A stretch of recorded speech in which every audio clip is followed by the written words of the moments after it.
Bienvenue à tous dans ce podcast sur les blocages financiers, les blocages à manifester de l'abondance pour soi-même. Ces blocages viennent très souvent des règles qui ont été conçues pour faire de nous des personnes obédientes, obéissantes, qui ne sont pas libres. Dans cet épisode, je vais expliquer pourquoi les gens qui réussissent semblent très souvent casser les règles sans forcément être des criminels. Pourquoi on ressent une barrière intérieure dès que l'on veut prendre sa place et sortir des sentiers battus? Et surtout comment ce mécanisme est lié à une déconnexion, un désaxement profond de son identité et de son désir. Ce sont les deux axes qui déterminent si l'argent circule ou non. L'alignement de ces deux axes, identité et désir. Je vais commencer par quelque chose de simple. Je me suis toujours senti un peu différent, pas parce que, je croyais être au-dessus des autres ou parce que j'avais une destinée spéciale ou que j'étais l'élu, mais plutôt simplement parce que je n'ai jamais cru en ce scénario qu'on nous vend comme ça dans la société: «Va à l'école, aie des bonnes notes, trouve un bon boulot, sois raisonnable, ne prends pas de risques, reste dans ta case, épargne peut-être, achète une maison, mais prends ta retraite et ne fais pas trop de vagues». Je comprends que certaines personnes acceptent cela et que cela peut, créer un certain degré d'épanouissement chez beaucoup de gens. Ce n'est pas vraiment une critique de ce choix de vie. Ici, je parle plutôt de pourquoi cette façon d'être, très souvent, conduit à comme ça, à développer un mindset, une mentalité obéissante qui aura tendance à être terrorisé, terrifié de sortir des sentiers battus et d'accomplir quelque chose, de différent, de grandiose. Et parfois, certaines personnes aimeraient sortir des sentiers battus et accomplir quelque chose, mais à cause de ce conditionnement de la société, ils sont bloqués. Le système n'a jamais été conçu pour rendre les gens libres intérieurement. Il a été conçu pour les rendre fonctionnels dans une structure.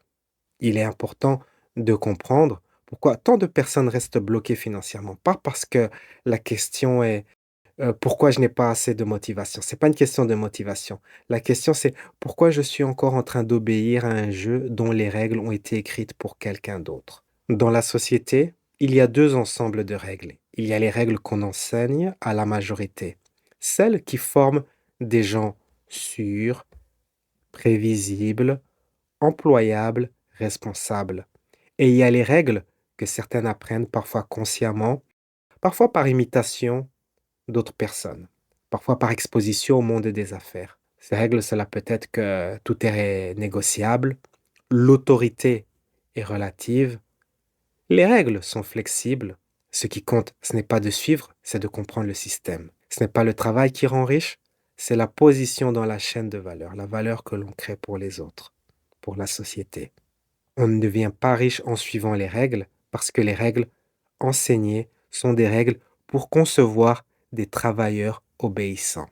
Alors, parfois, quand on entend cela, on peut avoir une friction comme ça, on se dit non, mais on peut résister à ce que je viens de dire. Pourquoi est-ce ainsi? Parce que quand une personne entend ça, elle peut réagir de deux manières.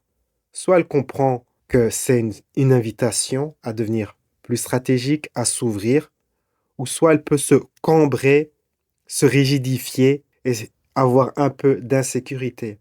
C'est un peu comme une sorte d'attachement désorganisé. C'est un peu comme une attaque sur son identité, une attaque sur ce que l'on est. Quand j'ai lu le livre Réfléchissez et devenez riche de Napoléon Hill, ça n'a pas juste nourri mon mental. Ça a validé un truc que je portais déjà, l'idée que la réalité appartient à ceux qui osent s'y engager. Peu après ma lecture, j'ai lancé un magazine de hip-hop. J'avais bien suivi les instructions du livre. C'était vraiment ma Bible, la carte avec laquelle j'ai pu créer ce magazine. Quand je l'ai lancé, eh bien, ce n'était pas juste une idée où j'en ai parlé à des amis, c'était vraiment, quelque chose que j'ai construit, qui a été publié, et j'ai fait beaucoup de choses que des personnes que beaucoup de gens n'osent pas faire. Sortir du mode un bon élève, un bon employé. Ce projet a très vite grandi et moi et mon équipe, on a rencontré des artistes très connus. On a été invités dans de grands festivals. J'avais juste, 16 ans au début du projet et quand je repense à tout cela, je vois clairement le schéma derrière.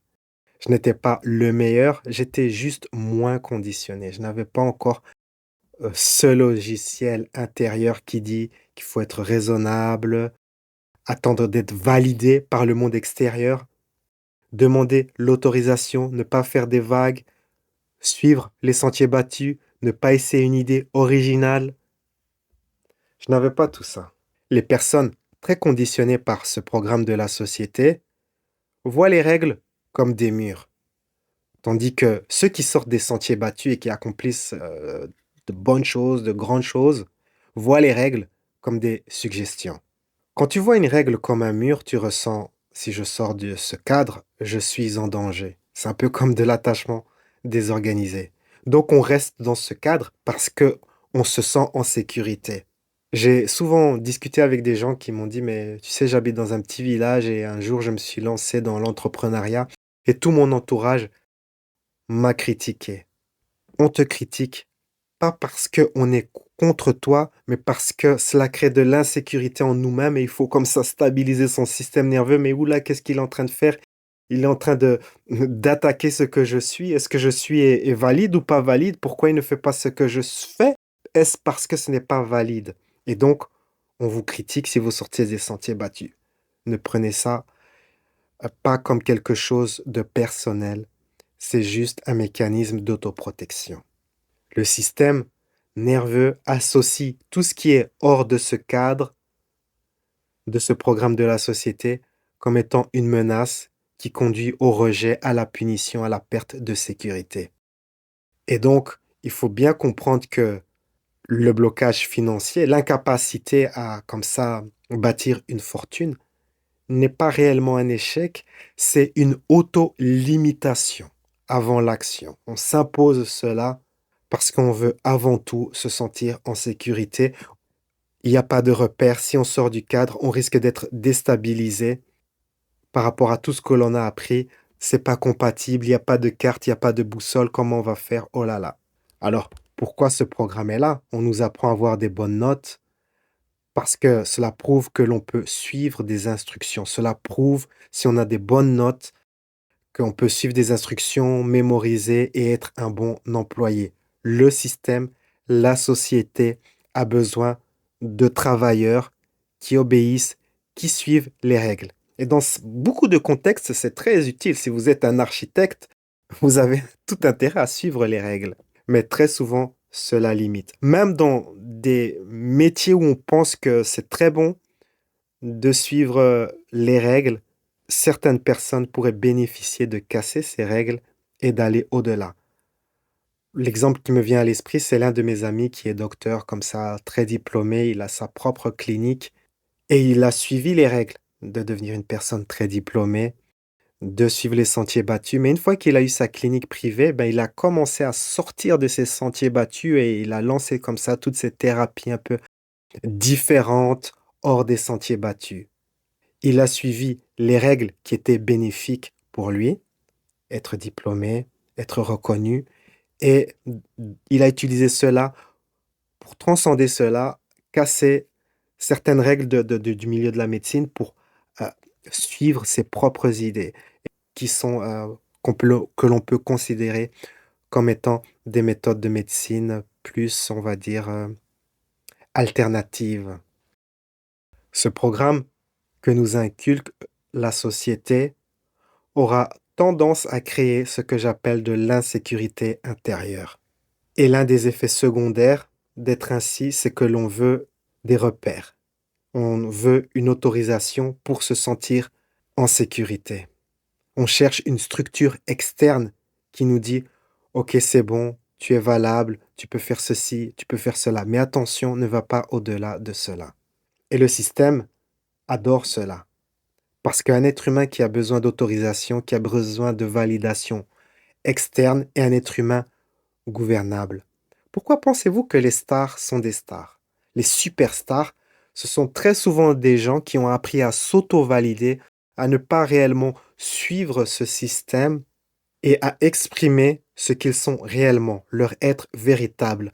Mais quand on suit le système, eh bien, ce qu'on fait, c'est qu'on met notre être véritable sous le tapis, on le réprime pour rentrer comme ça dans ces cases. Et le fait de réprimer sa vraie nature crée un, un traumatisme. Et il faut gérer les effets secondaires de ce traumatisme. Cela peut passer par recevoir des instructions du monde extérieur, du système, qui vont nous valider, qui vont nous sécuriser. Et ainsi, en étant obédient, en obéissant, en suivant les règles, eh bien, ça stabilise le système nerveux. Les personnes qui accomplissent de grandes choses, ou de choses en tout cas très intéressantes, voient des opportunités que les autres ne voient pas. Et ce n'est pas tout, ils prennent également des risques que les autres ne prendront pas.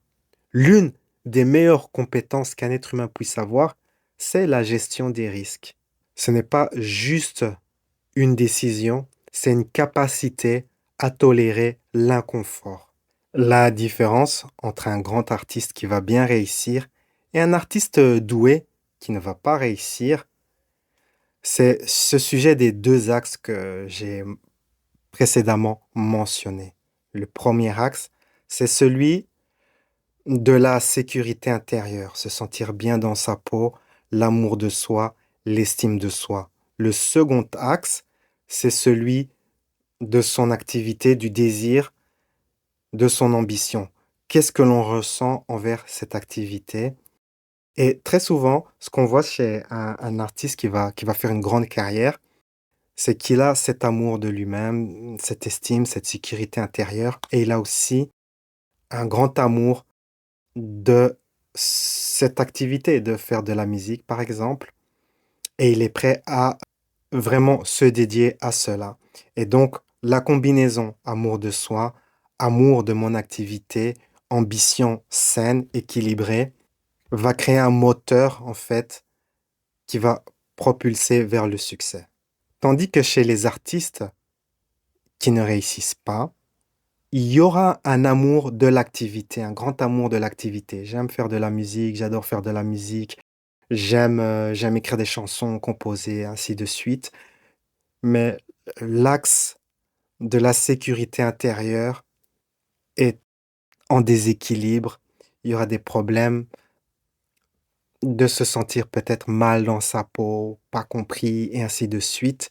Et donc, il y a ce déséquilibre qui fait que la personne aura des difficultés à faire décoller sa carrière parce qu'elle est instable sur ce sujet de la sécurité intérieure qui est critique pour réussir. Le succès vient de la combinaison des deux. L'amour de soi, sécurité intérieure donc, et l'amour de son ambition, de son activité. Les deux se nourrissent l'un de l'autre.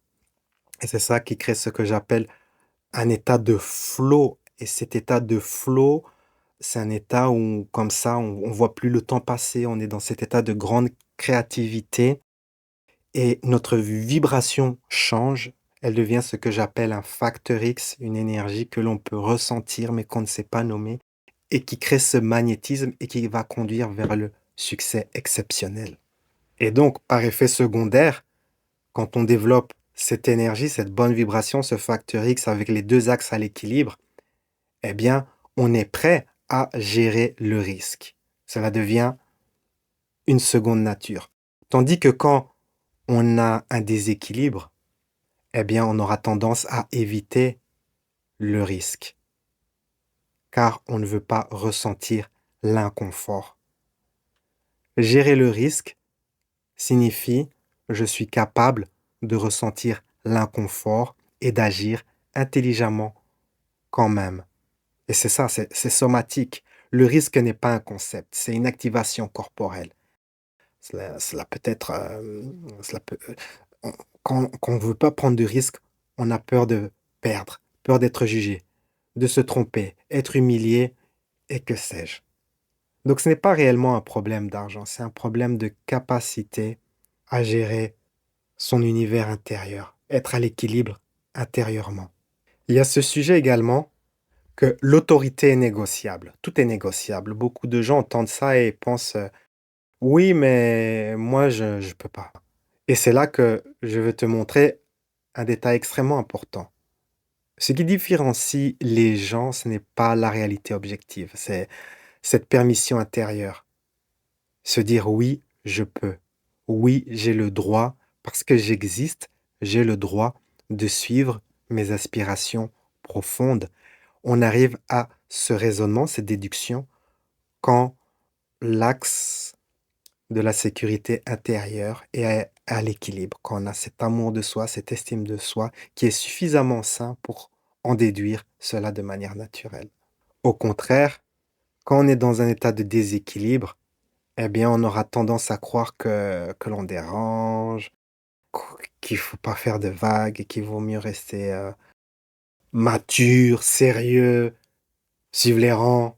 On aura tendance à pas prendre des risques, en fait. Pas négocier un salaire plus élevé, pas tenter d'avoir des tarifs plus élevés, de créer de meilleures conditions, simplement changer pour aller de l'avant. On aura tendance à rester dans sa case. Alors, qu'est-ce que je veux dire par briser les règles?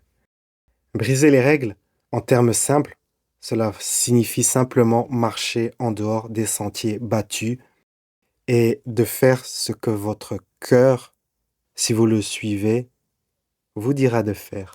Suivez les instructions inspirées par ce qu'il y a dans votre cœur et vous remarquez que simplement suivre votre cœur, vous marchez déjà en dehors des sentiers battus. Vous ne suivez plus les règles. Cela signifie simplement cela, briser les règles. Il y a un exercice de coaching que j'aime faire parfois en séance. C'est un exercice où on lâche prise en fait. C'est un exercice de lâche prise sur les règles à briser, les règles à suivre et ainsi de suite. Et cela permet de créer une certaine clarté sur les règles qui vont nous aider, les règles de société qui vont nous aider, qui vont participer à notre succès, et sur les règles qui seraient intéressantes de briser car elles nous limitent. Pensez à votre entreprise préférée, à vos produits préférés, à quelque chose que vous aimez bien. Vous pouvez être certain qu'au départ, il y a quelqu'un qui a fait quelque chose qui n'était pas conventionnel, qui a brisé une règle.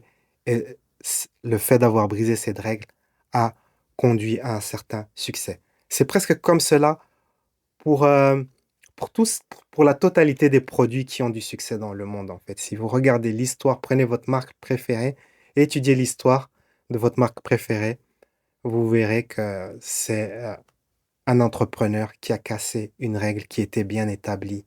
Donc, il est très important de comprendre que même si vous écoutez toutes ces vidéos qui vous expliquent, OK, comment faire tel business, comment gagner telle somme d'argent en très peu de temps, et ainsi de suite, sachez que tant que vous n'avez pas cette sécurité intérieure, il y a très peu de chances pour que ces instructions donnent leurs fruits. La clé du succès financier n'est pas de suivre telle ou telle instruction, que cela soit des instructions de type classique, démarrer un business, tout ça, machin, ou encore des trucs comme vous pouvez l'entendre de chez Joe Dispenza, les 3 mots magiques qui vous rendent riche à la fin de la semaine ou gagner au loto ou que sais-je. Ce n'est pas ça la source du succès financier réellement. La vraie source, c'est que vous êtes à l'équilibre intérieur, où vous avez cet amour pour vous-même, cette appréciation de ce que vous êtes, où vous allez vous dire oui, j'ai de la valeur, oui, je me sens en sécurité intérieurement, j'ai ma place dans le monde. Et depuis cette posture, vous pouvez rentrer dans l'autre axe, l'axe de votre ambition, d'une activité qui vous plaît et avoir de l'amour pour cette activité et créer comme ça cette énergie, ce triangle vertueux où au-dessus, il y a l'ambition, ambition, succès, et les deux piliers, c'est la sécurité intérieure et l'amour de ce que l'on fait ou de ce que l'on a à offrir. Sur ces belles paroles, la vie est un voyage, appréciez la balade. Ciao, ciao.